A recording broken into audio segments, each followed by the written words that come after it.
Hey, I'm Ali, welcome to my world, bitch. I don't know about you, but like for me, John Travolta has always been kind of a meme. The wickedly talented, one and only Adele Dazeem. The older I get, the more of a meme he becomes, you know, because like everyone else, you know, like I grew up on Grease, and then Hairspray came out and I loved that. And then towards the end of high school, I watched Saturday Night Fever, and my dad finally let me watch Pulp Fiction. Then, you know, I managed to find Face Off, which was a trip and a half, and oh my God. I don't even know what to do with that movie. But at least with that movie, I know what they were going for. Whereas with the 1996 Nora Ephron written and directed film Michael, I don't know what they were going for. I don't know what this was supposed to be. I have so many questions. So Nora Ephron wrote this, and if the name Nora Ephron doesn't immediately spark joyous feelings inside of you, then let me help you. So she's had a hand in some of my favorite movies ever, okay? Bewitched, the golden flop of my life. I love this movie. Harry Met Sally, You've Got Mail, like just so many beautiful films. And then she wrote and directed this. And I don't know what to say about it. Essentially, let's just run it through. The main characters are reporters for a tabloid.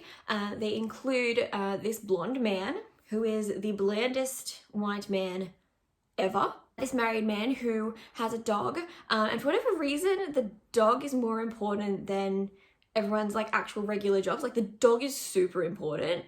Like the dog gets more screen time, or like at least gets talked about more than anything else. I know more about the dog than I do about anyone else in the movie. Andie MacDowell, who we later learned has had a tough history with men because men are trash and apparently bitch never learns. I can't relate. Pretty much it's Christmas time. The movie kind of goes over time leading up to Christmas. So apparently this is a Christmas movie by the rules of Die Hard being a Christmas movie.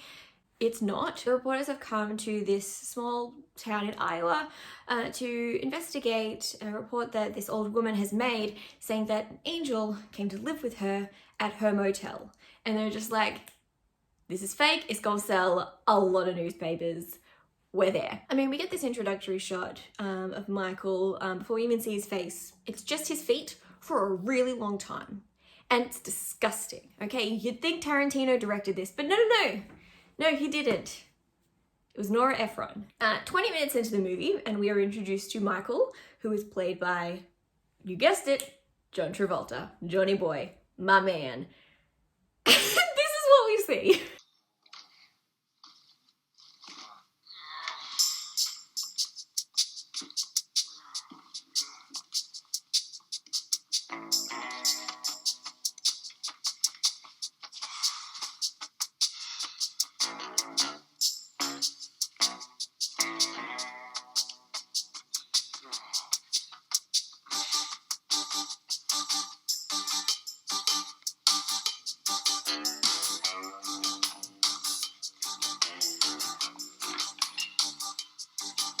Michael, look who's come to visit us. It's Sparky.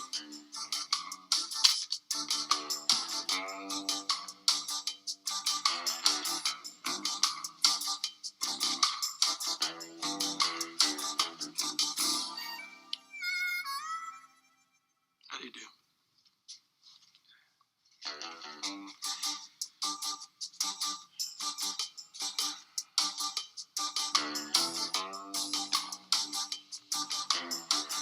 What is this movie? What is it? The reporters discuss if he's a real angel or not. And they're like, oh, but he has wings. And they're just like, yeah, but angels aren't real. They eat breakfast and we get some exposition and we learn a little bit more about Michael.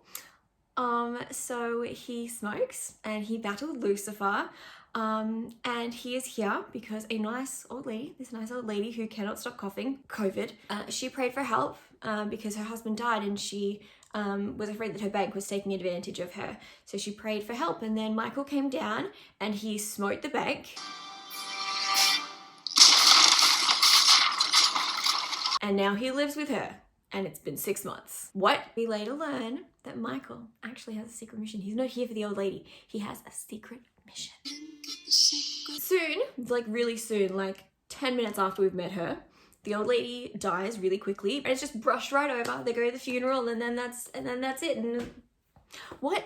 Michael offers no concrete answers about anything. They're just like, oh, like, is she in a better place? And he's just like, that's not my area. And then just walks away. I'm like, bitch, they had questions, and you are an angel. You're seriously telling me you can give no answers? Makes me think you're fake. Makes me think you're fake. But honestly, John Travolta must have had the time of his life playing this role. You can see, like, he's having so much fun. Then they road trip from Michigan to Chicago to bring Michael to the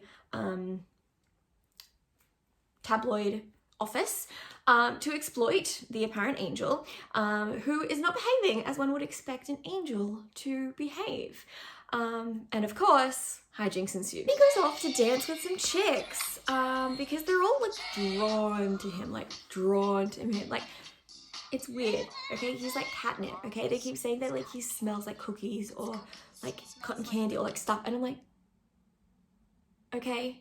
Oh, and then he fights some men for what? But you did this for what? Why not? Why? Why not? Why though? And then they go to small town jail for holding because destruction of property and violence. Stop the violence. At this point, we're an hour in and I have absolutely no idea where this movie is going. What is the point? Is it a rom-com? I don't know, because where is the rom? You know, but also like kind of where is the com? Like, what is this? When they first sent Andie MacDowell on the trip, I thought she and Michael would hook up, and that'd be like a thing because he's an angel and she's a human, and but now I'm like, no, that's definitely not going to happen. It might be the blonde man. I reckon it's probably going to be him, because he's really bland, and you know what? A girl with a bad history with men always settles for a bland one. Michael hooks up with the judge in their trial because what is a conflict of interest? And also women are just inherently attracted to him, which sounds very heteronormative. They're still road tripping and Michael wants them to stop so that he can see the world's largest non-stick frying pan, which I don't understand how that would be functional, but anyway. And they say, no, we're running out of time, we've got to get to the offices. And so he's just like, no, we're stopping. So he magically gives them a flat tire because angels and magic. So many questions. Is this movie going to be about non-Christians finding a faith, or just like any kind of like faith in the unseen, or some kind of belief, like they're going to believe in like this childhood thing again, or like what is this movie about? What's my takeaway when it finishes? I don't know where we're going, so I don't know where we are, and I don't know where we were. I don't know anything. Now Andie MacDowell is singing because country music rules the world, and 100% she's hooking up with Blondie. It is going to happen. I can feel it. It's gonna happen. Maybe this is a rom-com after all. It took over an hour to get to any kind of rom.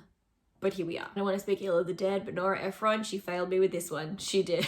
Andie MacDowell and Blondie hook up because I freaking knew it! I didn't know. I thought she was going to hook up with Michael at first. I didn't know anything. So I don't know anything about this movie because it doesn't make any sense. I have so many questions. Like, honestly, what even is this nonsense? Like, who is the lead? Like, it's definitely not an ensemble cast. Like, who is the A story and who is the B story? Like, obviously, the man with the dog and the wife at home, like, he's more of a B story.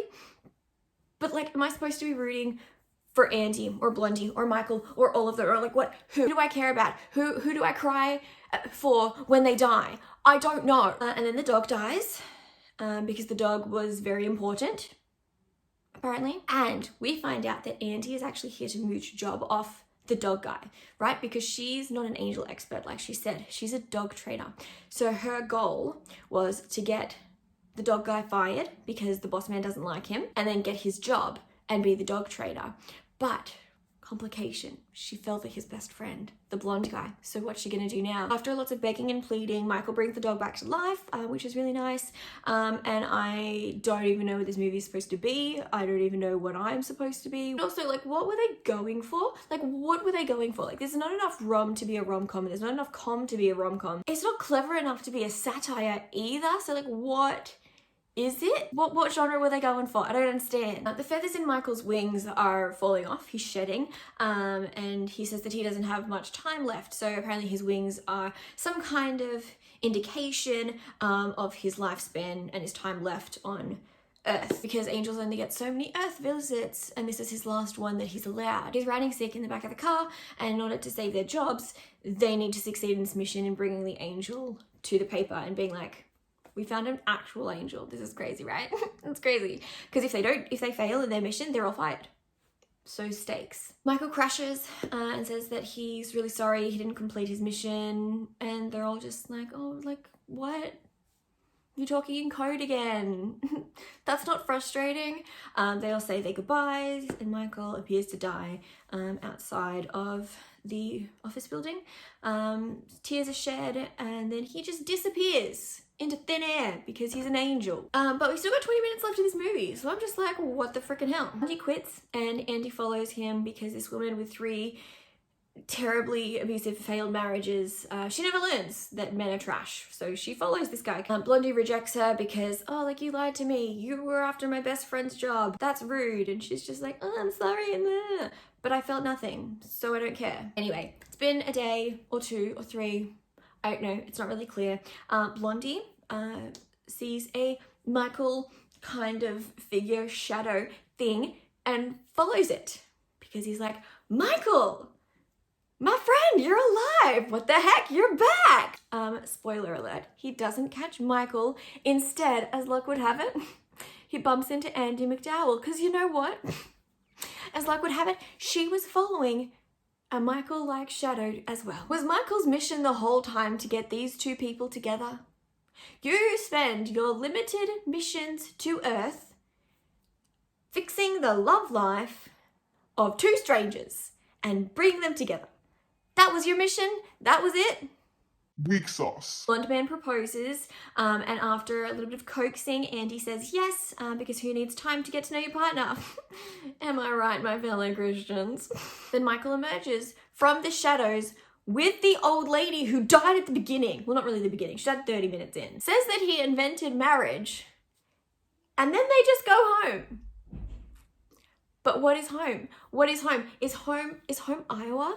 Or is it something else? Or is it heaven? What is this movie? Newly engaged couple are just like, hey babe, do you smell something? Like it smells like cookies or something? Because they know that Michael smells like cookies. No, I reckon it's probably just like the bakery down the road, yeah? Yeah, you're probably right. It's just the bakery. It's not the bakery. It's Michael. Because he's still here. Michael and the old lady have a dance break while everyone else is just stuck in freeze frame. And what is the point? I mean, I just have too many questions. Like, what is the lore with this movie? Like, what's the mythology around it? Like, what was the point of him dying if he is still here? Because they can smell him, so he's still here. And like, I will admit, he does have a certain charm. You know, like, I don't know what it is, but I like him. You know, like, I don't like him. I don't want to like him, but I do. Like, this is the guy that, like, if I knew him personally and we were, like, in an appropriate age range, I wouldn't tell my friends that I liked him because I'd be embarrassed that I liked him. But maybe that's just, like, the meme element and the fact that, like, I know he can sing and dance and I really like that. I don't know. So after I finished watching the movie, I looked it up on IMDb and all that kind of stuff, and these are its rating. I feel really vindicated by these low scores, though, to be honest. Like, I just feel really validated that everyone else doesn't like this movie either. I found this on IMDb Trivia, and you can read it for yourself, but it's pretty funny. Like and subscribe, all that kind of stuff.